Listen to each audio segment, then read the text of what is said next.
So in our talk yesterday, we understood a little bit about the use of nuclear power and the understanding that resources from the earth, that resources that we're familiar with, were a part of creating nuclear power. Resources that we know from the bottom of riverbeds, specifically riverbeds, flow from the northern hemisphere in Canada, from the glaciers in the northern North Pole area.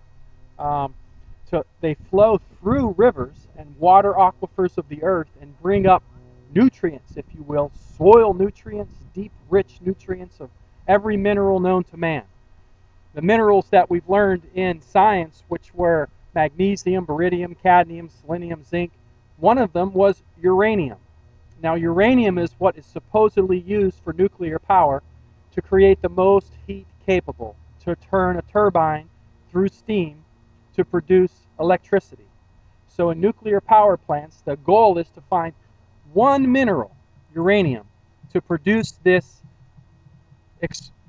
breaking of bonds, possibly a hydrogen bond, possibly, I'm not a Russian nuclear scientist or an American nuclear scientist, but the simplicity of breaking bonds is the way that we gain electricity. The bonds of uranium to give us, as I read yesterday, an ion of iodine from the uranium, U-235 uranium. We have a waste product of iodine, and we have a waste product of, I believe, it's not selenium, but say something of the 114 minerals that we see, or chemicals on our chart, one of those. So in the process of this, we see that soil, or earth, from the earth is dug up and used, and there's some waste materials in the process that are created, and some of it is actual soil. The use is dirt. The use is the earth. From mining, they'll say uranium, copper, and the experience of dirt. Our bodies, we went into yesterday, have this same capability within it to contain these minerals, these ions. And if we are on this planet, we have these ions within our body. So we entitled our talk yesterday, The Power Within You. If you have uranium floating around you, copper in your bloodstream, beryllium and cadmium and selenium and lithium, a very high concentration of lithium we know is responsible for our brain function. As many people are put on lithium supplements, lithium drugs for the use of creating synapse firing.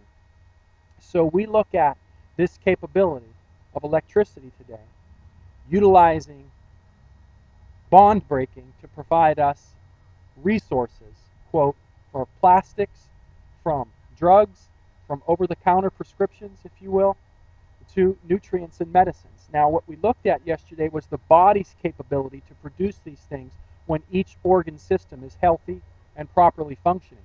We do not have the requirement for the use of drugs when our organs are showing no symptomatology.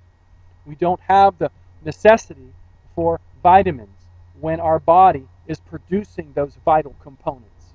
Now, how does this happen? We mentioned it from a macrocosm of function, that your body as a macrocosm, continually producing the salts that each organ system is responsible to produce, each chemical that your organ is responsible to produce, producing it. When we go to the body and its functions, we're looking at tertiary readings. We're looking at things that are quaternary. We're looking at things that aren't the primary reading of the organ. We're taking blood, looking at white blood cells. We're looking at microscopic components of the organs. We're not looking at the macrocosm of you and what each organ is responsible to produce. So we looked at elimination, the opportunity for the environment to change, which is primary in cell duplication. We know that the environment is responsible for duplication at the genetic code level, at the guanine and tyrine. And each portion of our DNA in our body is responsive to the messengers that reach it. That's responsible for the transfers of RNA that reach it. So now we have the capability to change our environment based upon what we eliminate. That's primary. Those are primary functions of our body. The elimination of CO2, the elimination of urine, the elimination of uric acid from the body, the elimination through the bowels, through the skin, through the lungs, through the kidneys. Every day we have the opportunity, by changing the environment of the kidney, changing the environment of the blood, changing the environment of the digestive system, to produce new enzymes. And then we went into assimilation, how assimilation is responsible for our bodies receiving new nutrients, to uptake those nutrients, things that contain lithium, nutrients like that. So, just two things I'd like to quickly talk about today in our introduction, so that we can post these on YouTube and Facebook, and they'll be able to be posted without crunching this information. If we're utilizing salts today and sugars for our body, we have the opportunity to incorporate lithium, to incorporate baridium, to incorporate selenium by our own choosing. Now, when we go to the store today, or we find table salt, we find sodium and chloride, two white substances that have been utilized as salt for us. Well, two white substances, sugar and salt, and two minerals, that's all, in our salt today, and basically one sugar, a simple sugar in our sugar today, are white substances. They're not white when they're found in nature. They're green, they're brown, and the salt is many colors of salt, green, red. So we're looking at the opportunity to understand that salt has within it every mineral known to man. That's why it's called salt. Sodium just happens to be one mineral found in salt. Chloride, another. Those two are used because those are what our body functions on in channels of cell reception. They work inside of each and every organ that we have, sodium and chloride, to open, to close, to open, to close, to choose what transfer RNA and what messenger RNA are accepted across the cell membrane. There are all kind of functionings, from our muscle tissue, our bone tissue, our liver tissue, our nervous system tissue, specifically to recreate new salts and new enzymes based upon the brain's function. The brain is the most capable organ in our body to recreate tissue in each and every organ. It is the guiding organ to tell us what happens in cell reproduction. So, when we are able to find research that shows us that these ligand-gated channels and these sodium and chloride-gated channels in our body allow in the environmental solutions, if you will, which are basically fluids or hormones. Transfer RNAs, messenger RNAs, are hormones of our body. They're functioning from our brain, our pituitary, our hypothalamus. They're reaching our bloodstream through our thyroid. They're reaching our circulatory system and entering each organ. They're reaching our lymphatic system and entering and exiting each organ and doing the lymphatics function of elimination. The circulatory system's function of elimination. And that experience for our body in elimination through these three organ systems, we mentioned two, the circulatory system and the lymphatic system, but next the nerve system.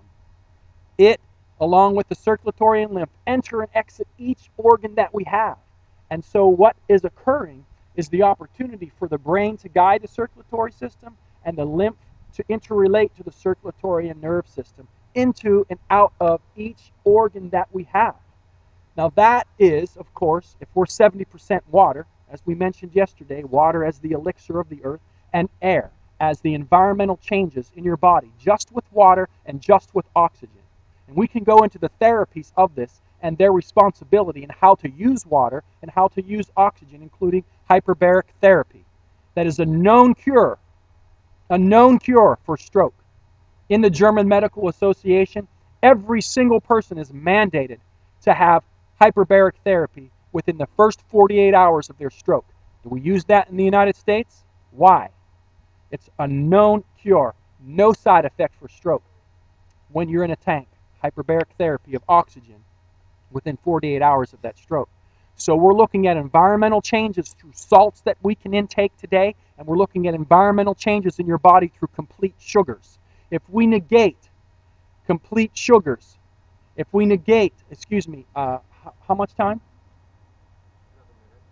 If we negate false sugars and we include complete sugars in our body of glucose, sucrose, maltose, galactose, lactose, we include those sugars completely in our body, we will not have the breakdown of tissues environmentally that we know the pancreas has with sugar diabetes and the requirement for insulin.